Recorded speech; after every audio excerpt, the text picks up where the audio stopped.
Ini adalah pulau misterius yang tidak tahu oleh manusia. Pulau ini dibentuk oleh sisa-sisa naga-naga setelah mati. Ada seorang laki-laki tinggal di pulau ini. Dia adalah keturunan naga dan manusia. Ketika dia berusia 5 tahun, dia sudah menyaksikan ayahnya dibunuh oleh manusia. Dia sangat marah tentang itu. Dia secara naluriah melompat ke bawah tebing. Sedetik lalu, ada seekor naga sangat besar melayang ke langit. Semua rahasia tentang klan naga sudah memenuhi pikirnya. Klan naga hanya ada naga jantan, tidak ada naga betina. Untuk memelihara keturunan yang sama, mereka sudah menangkap gadis-gadis manusia. Ketika gadis-gadis berhamil, klan naga akan membakar mereka. Harus melakukan begitu maka anak naga bisa dilahir. Sepanjang ratusan tahun, manusia sangat takut kekuatan naga. Jadi manusia harus proaktif memilih seorang gadis menjadi orang yang dikorbankan. Tapi ada seorang pria sudah menggunakan cintanya untuk menang rasa takut itu. Untuk menyelamatkan kekasihnya, dia sudah melewati banyak sulit untuk mencari naga itu. Akhirnya dia sudah membunuh mati naga itu. Dan naga itu adalah ayah laki-laki ini. Dia mengerti bahwa adat memelihara keturunan yang sama klan naga adalah sangat kejam.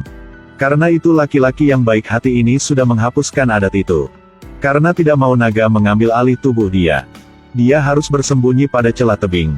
Berdasarkan ruang sempit di sini untuk mencegah tubuhnya berubah menjadi naga. Tahun-tahun berlalu. Naga sudah menjadi legenda di dunia manusia. Adat pengorbanan yang kejam itu juga telah menjadi upacara pernikahan manusia saat ini. Pada hari itu, putri siap menikah dengan keturunan pembunuh naga. Semua orang di seluruh negeri memberkati kepada mereka. Tunangan sang ini berpikir klan naga telah terbinasa. Jadi dia sudah memberi tanda kepada semua orang menyanyikan lagu tentang naga. Untuk rindu tentang sejarah hitam ditindas oleh naga. Bersama dengan suara nyanyian, angin tiba-tiba bertiup sangat kencang. Naga ada di legenda kembali muncul lagi. Di dalam mata ketakutan semua orang, naga mengangkat sang putri dan terbang jauh hilang. Naga kembali muncul, itu sudah suku manusia sangat takut. Adalah keturunan pembunuh naga, sang tunangan bersumpah bahwa dia akan membunuh naga dan menyelamatkan sang putri sama pelopor. Ketika sang putri bangun setelah komanya dan menyadarikan dirinya ada di gua gunung. Luka disebabkan oleh naga sudah membuat dia sakit. Dia sedang mencoba untuk memanjat keluar dengan semua kekuatannya. Tiba-tiba dia mendengarkan suara laki-laki di dalam gua. Melalui celah di gua gunung, dia melihat wajahnya yang tampan dan lembut. Penuh daya tarik misterius. Laki-laki memberinya tanaman obat untuk dia mengobati lukanya. Tapi ketika laki-laki menyentuh kepada dia, insiden terjadi. Naga telah terbang menjauh.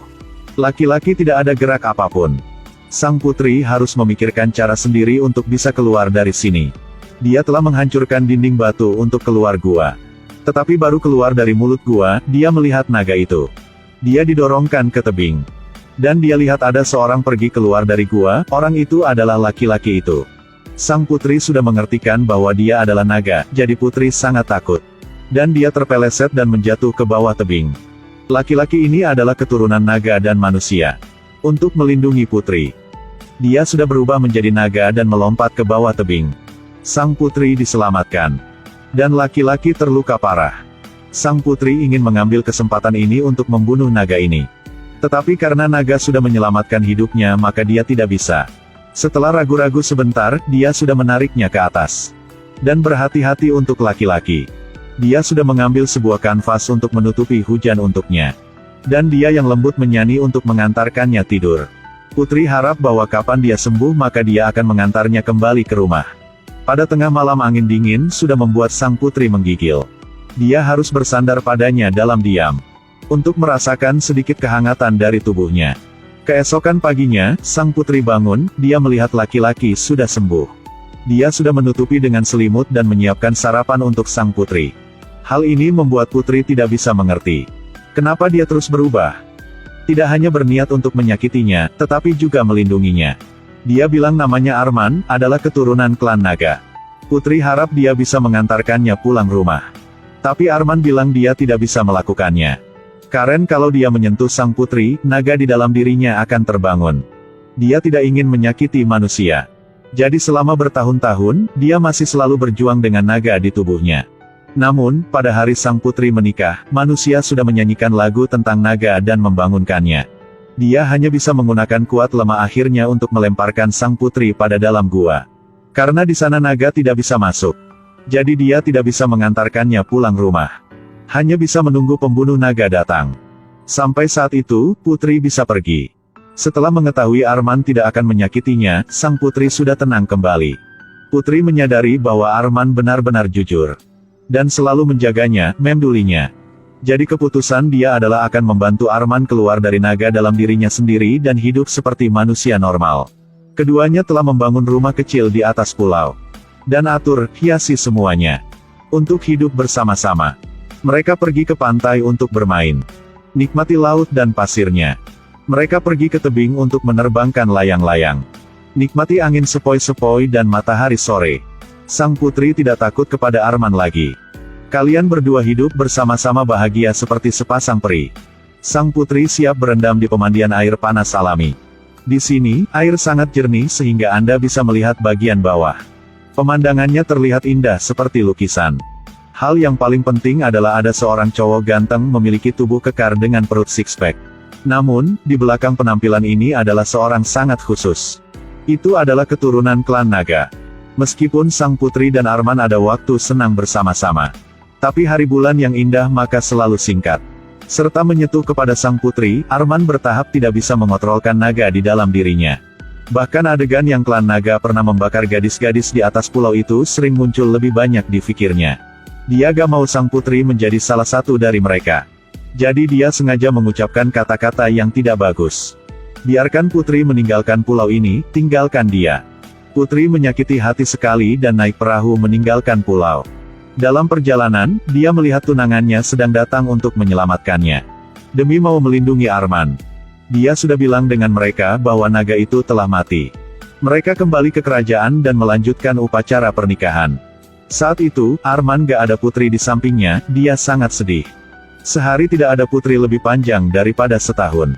Dia sangat membenci identitas klan naga dirinya sendiri. Jadi dia ingin membunuh dirinya sendiri. Sebelum pernikahan, kakek sang putri menyuruhnya harus tinggal bersama dengan orang yang dicintainya. Harus dengarkan hati. Hanya perlu ada cinta maka semuanya bisa. Sang putri lihat naga kertas di tangannya. Itu tidak pernah diterbang sebelumnya. Tapi sekarang melambung terbang tinggi. Di dalam mata yang harapan dari semua orang, sang putri memakai gaun upacara. Berbaring di kapal sekali lagi. Upacara pernikahan resmi dimulai.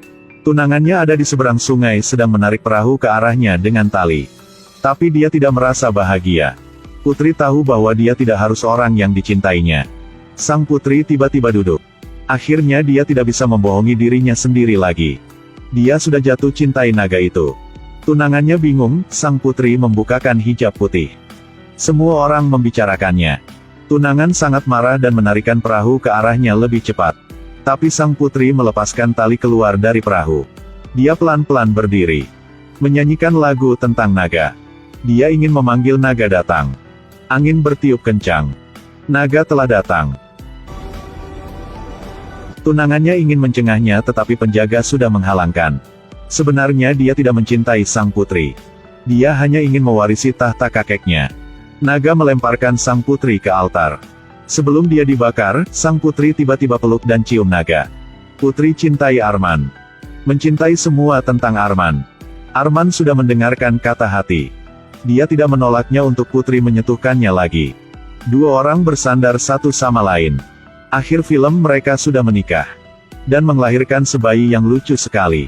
Arman berubah menjadi naga dan mereka sudah terbang seluruh langit bersama Sam. Kebebasan dan perdamaian. Dongeng tentang gadis dan naga ada akhir yang bahagia. Oke, film I Am Dragon hari ini berakhir di sini. Terima kasih sudah menonton, sampai jumpa di video-video selanjutnya, bye-bye.